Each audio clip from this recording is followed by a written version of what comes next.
En una era donde los reyes se doblegaban ante ídolos y el pueblo daba la espalda al Dios verdadero, surgió una voz que tronó desde el desierto. Elías, el profeta de fuego, un hombre sencillo en origen, pero encendido por la palabra del Altísimo, confrontó monarquías, desafió a cientos de falsos profetas y clamó al cielo hasta ver descender llamas sobre el Carmelo. Su vida fue un tejido de persecuciones, milagros y encuentros cara a cara con la divinidad. Y cuando su misión alcanzó el clímax, no conoció la tumba, fue arrebatado por un carro de fuego y caballos ardientes, directo a la eternidad. Un carro de fuego entre caballos ardientes que lo llevaron directo a la eternidad.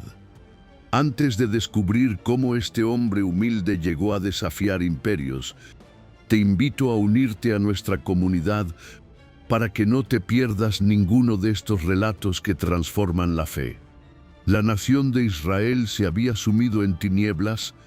La nación de Israel se había sumido en una oscuridad profunda y asfixiante. Sus calles, que en otros tiempos fueron consagradas con alegría al Dios vivo, ahora se encontraban frías, llenas de altares de piedra dedicados a deidades mudas como Baal y Asera. Ya no se respiraba paz. Los perfumes del incienso sagrado ya no subían al cielo en honor a Jehová. Ahora ese aroma se mezclaba con el humo denso de los sacrificios paganos y con los cánticos y danzas obscenas que resonaban en los templos idolátricos. Incluso los campos, que deberían recordar la bondad infinita del Creador, se volvieron escenarios de desesperación.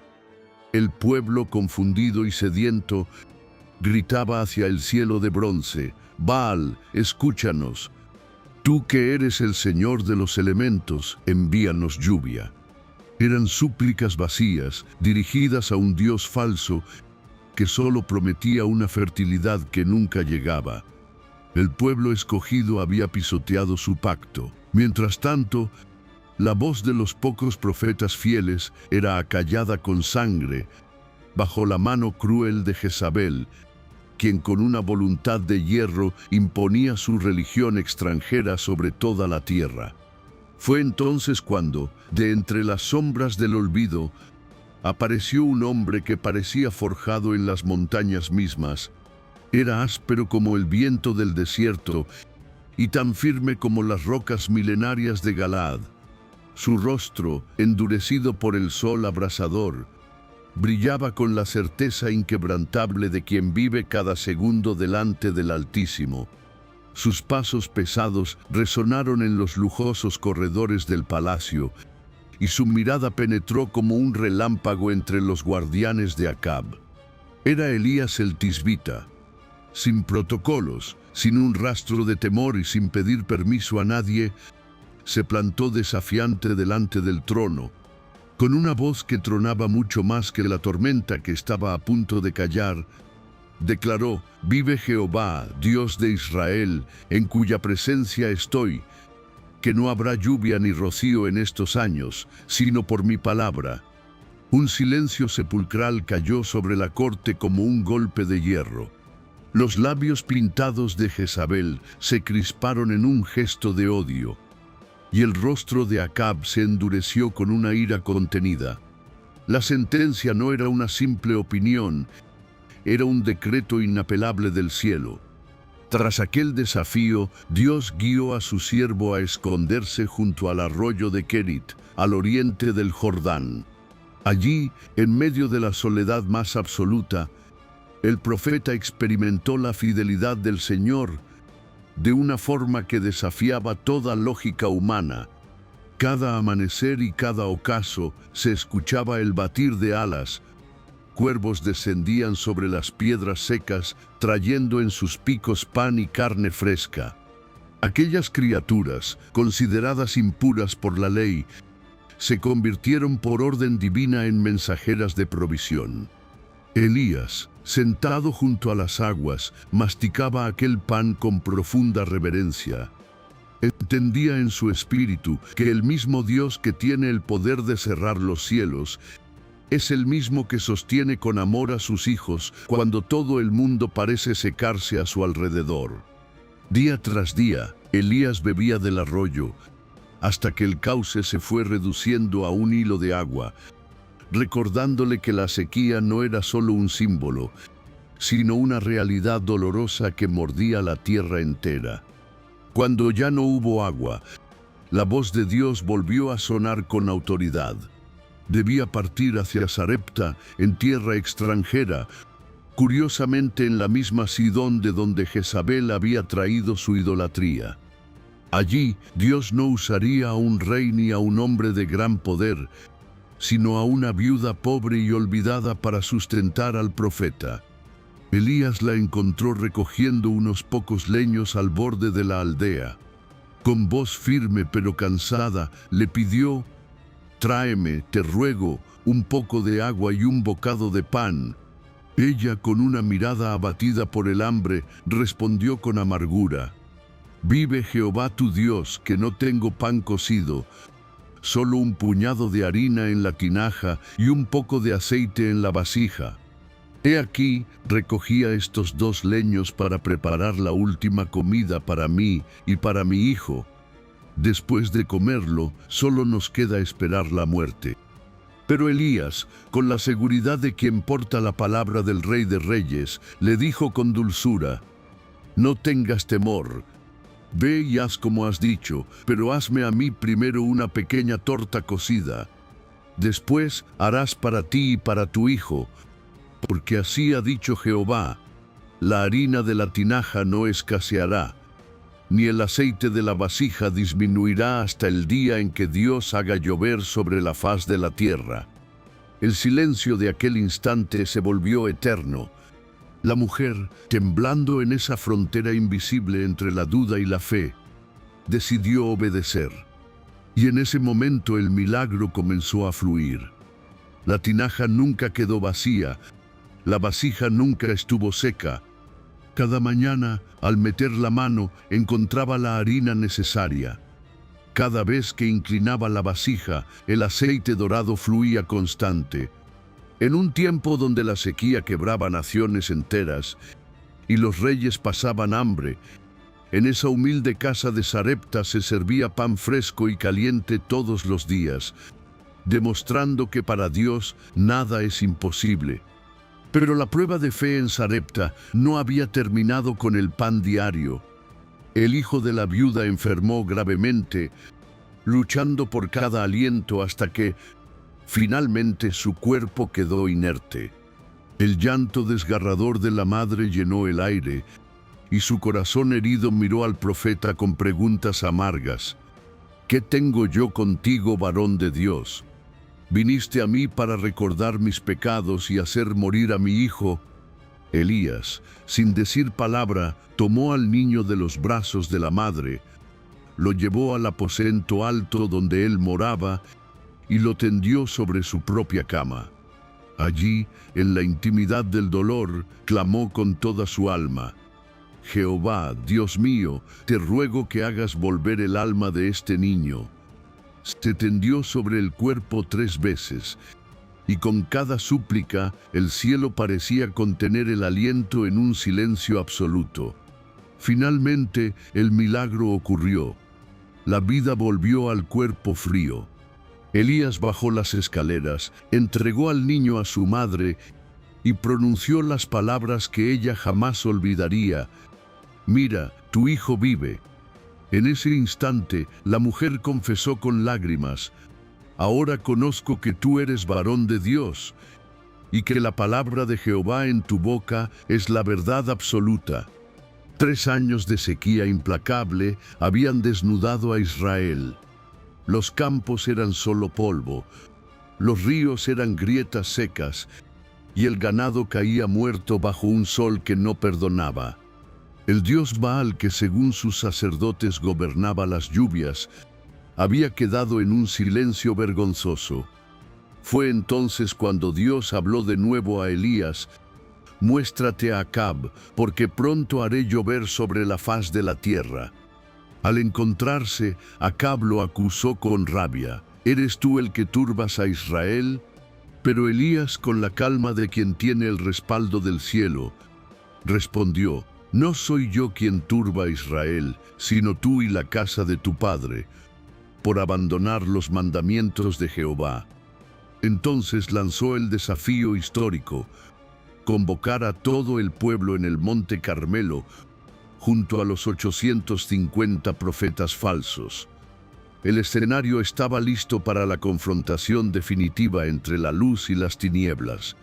El pueblo subió expectante, consciente de que ese día marcaría su destino para siempre. Elías se levantó como un león frente a la multitud y gritó con autoridad: ¿hasta cuándo claudicaréis entre dos pensamientos? Si Jehová es Dios, seguidle, y si Baal y tras él. El pueblo guardó un silencio aterrador. Se prepararon 2 altares, pero con una condición: no habría fuego humano. El Dios que respondiera enviando fuego del cielo sería reconocido como el único y verdadero. Los profetas de Baal comenzaron su ritual desde la mañana temprano. Gritaban: Baal, respóndenos, mientras bailaban frenéticamente alrededor de su altar. Saltaban, gritaban y se cortaban con cuchillos hasta que la sangre corría por sus ropas. Pero el cielo seguía mudo.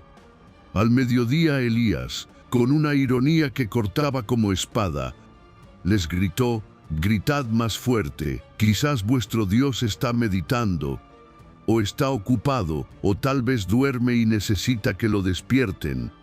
Siguieron clamando hasta la tarde, pero no hubo voz, ni respuesta, ni nadie que escuchara.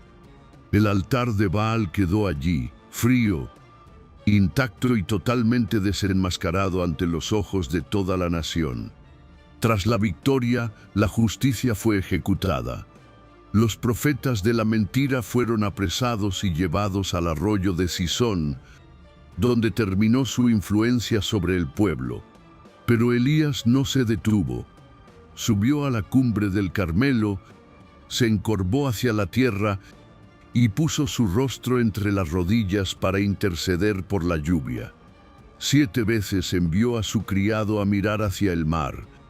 A la 7ª vez, el criado exclamó: veo una pequeña nube, apenas del tamaño de la palma de una mano.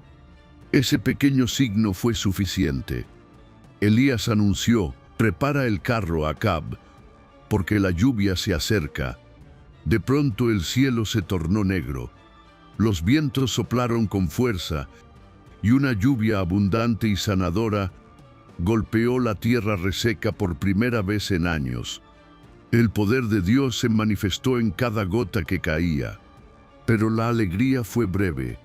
Al enterarse de lo sucedido, la reina Jezabel envió un mensaje de muerte a Elías: mañana a estas horas tu vida será como la de mis profetas.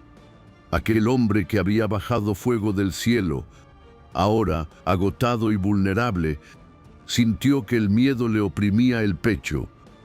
Huyó al desierto, caminó un día entero y se sentó bajo la sombra de un enebro. Quebrantado, pidió morir: basta ya, Jehová, quítame la vida, pues no soy mejor que mis antepasados. Se quedó dormido en su tristeza. Pero Dios no lo abandonó. Un ángel lo tocó suavemente y le dijo: levántate y come. Había pan caliente y agua allí mismo. Comió, bebió y volvió a dormir, hasta que el ángel regresó por segunda vez con una ternura infinita: come otra vez, Elías, porque el camino que tienes por delante es largo y difícil. Fortalecido de manera sobrenatural por aquella provisión de los ángeles, Elías emprendió un viaje físico y espiritual que duraría 40 días y 40 noches. Caminó por la inmensidad del desierto, bajo el manto de las estrellas y el rigor del sol, hasta alcanzar finalmente las faldas del monte Horeb, el legendario monte de Dios. Al llegar, exhausto y con el alma todavía cargada de una profunda tristeza, buscó refugio en la oscuridad de una cueva. Allí, en el silencio de la piedra, la voz del Señor lo llamó con una pregunta que atravesó su espíritu. ¿Qué haces aquí, Elías? El profeta, desahogando todo el peso de su ministerio, respondió con amargura: «He sentido un vivo celo por ti, Jehová, porque los hijos de Israel han abandonado tu pacto, han derribado tus altares y han pasado a tus profetas a filo de espada. Solo yo he quedado, Señor, y ahora buscan mi vida para quitármela». Elías se sentía el último remanente de fe en una nación que le había dado la espalda a la luz. Entonces Dios le ordenó salir y ponerse en pie ante la entrada de la cueva, porque la presencia misma de Jehová estaba a punto de pasar. Primero, un viento huracanado, poderoso y terrible, azotó la montaña. Era tan fuerte que desgajaba los montes y hacía volar las peñas como si fueran polvo en el aire. El estruendo era ensordecedor, pero la Escritura nos dice que Jehová no estaba en aquel viento. Tras el viento, la tierra misma comenzó a gemir y a sacudirse violentamente. Un terremoto pavoroso hizo temblar los cimientos del Horeb, abriendo grietas en las rocas y estremeciendo el corazón del profeta. Pero Jehová tampoco estaba en el terremoto. Después de que la tierra dejó de temblar, apareció un fuego devorador. Las llamas danzaban contra el cielo, y el calor era tan intenso que parecía que la montaña entera se convertiría en un altar de sacrificio. Pero, una vez más, Jehová no estaba en el fuego. Elías buscaba a Dios en las manifestaciones espectaculares de poder, en la destrucción y en el ruido, pero Dios tenía una lección más profunda que enseñarle. Finalmente, tras el estruendo, el temblor y el fuego, llegó algo inesperado, un silbo apacible y delicado. No fue un trueno, ni un rugido, ni un estrépito de guerra. Fue un susurro suave, una brisa de paz que calmaba más que 1000 tempestades juntas. Al escucharlo, Elías sintió una reverencia sagrada que nunca antes había experimentado. Cubrió su rostro con su manto, reconociendo que allí, en la sutileza de ese susurro, residía la verdadera presencia del Todopoderoso. Dios le habló de nuevo en la intimidad de ese silencio, renovando su propósito. «Vuelve por tu camino, Elías. No estás solo en esta batalla. He reservado en Israel a 7000 hombres cuyas rodillas nunca se han doblado ante Baal y cuyos labios nunca lo han besado. Tu misión no ha terminado, apenas entra en una nueva etapa. Irás y ungirás reyes que ejecutarán mi juicio, y buscarás a Eliseo, hijo de Safat, para que herede tu manto y camine bajo tu guía. Mi espíritu reposará sobre él con un poder que nunca imaginaste». Era un mensaje de esperanza y de continuidad. Elías había pedido la muerte, pero Dios le entregaba una vida multiplicada en otros. Su ministerio no terminaría en la soledad de una cueva en el desierto, sino que se expandiría a través de un legado que duraría por generaciones. El fuego que descendió en el Carmelo ahora se convertiría en un fuego espiritual que pasaría de un corazón a otro, asegurando que la verdad de Jehová nunca se apagara en Israel. Tras recibir las instrucciones divinas en el silencio del monte Horeb, Elías descendió de las alturas con una paz renovada, comprendiendo que su tiempo en la tierra estaba entrando en su capítulo final, pero que su labor trascendería su propia existencia. Caminó hacia las tierras de Abel Mehola, donde los campos verdes se extendían bajo el sol. Allí encontró a un joven llamado Eliseo, hijo de Safat, quien se encontraba inmerso en el arduo trabajo de la tierra. No era un momento místico aparente, era un día de sudor y esfuerzo. Eliseo araba con 12 yuntas de bueyes, y él mismo conducía la última. Elías no se detuvo a explicar sus motivos, ni utilizó grandes discursos para convencerlo. Con paso firme y decidido se acercó al joven, y en un acto cargado de simbolismo profético, se quitó su manto de pelo de camello y lo lanzó sobre los hombros de Eliseo. Aquel trozo de tela áspera no era solo una prenda, era la transferencia de una carga, de una autoridad y de un destino. Eliseo, sintiendo el peso de la gloria de Dios sobre sus hombros, entendió el llamado de inmediato, dejó los bueyes, corrió tras el profeta y tras una despedida cargada de sacrificio, donde quemó sus arados y ofreció sus bueyes al pueblo, se convirtió en el servidor incansable de Elías. Durante años, Eliseo no fue solo un discípulo, fue quien vertía agua sobre las manos del profeta, aprendiendo en el silencio y en el servicio, lo que significa caminar con el Todopoderoso. El tiempo avanzó inexorable, y el día señalado por el cielo para el ascenso de Elías finalmente llegó. Ambos salieron de Gilgal, iniciando una procesión final que los llevaría por los lugares más significativos de la historia espiritual de Israel. Al llegar a Betel, Elías, quizás queriendo probar la determinación de su sucesor, le dijo con voz suave: «Te ruego que te quedes aquí, porque Jehová me ha enviado a Betel».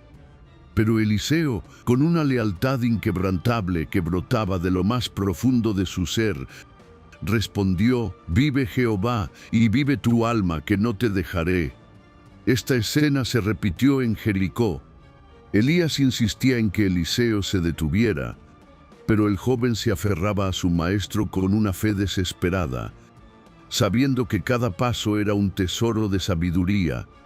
Incluso los hijos de los profetas se acercaban a Eliseo para recordarle lo inevitable: «¿Sabes que Jehová quitará hoy a tu señor de sobre ti?». Eliseo, con el corazón apretado por la tristeza pero firme en su propósito, solo respondía: «Sí, yo lo sé, callad». No había lugar para las palabras vacías, solo para la preparación del espíritu ante lo sobrenatural. Llegaron finalmente a las orillas del río Jordán, el mismo río que siglos antes se había detenido ante el arca del pacto. 50 hombres de los hijos de los profetas los observaban de lejos, curiosos por ver el desenlace de aquel hombre de fuego. Elías, con una autoridad que parecía emanar de sus poros, tomó su manto una vez más, lo dobló y golpeó las aguas del río. Ante los ojos asombrados de los testigos, las aguas se dividieron a un lado y al otro, abriendo un camino de tierra seca en medio del cauce. Los dos caminaron por el lecho del río, paso a paso, dejando atrás el mundo conocido para entrar en la antesala de la eternidad.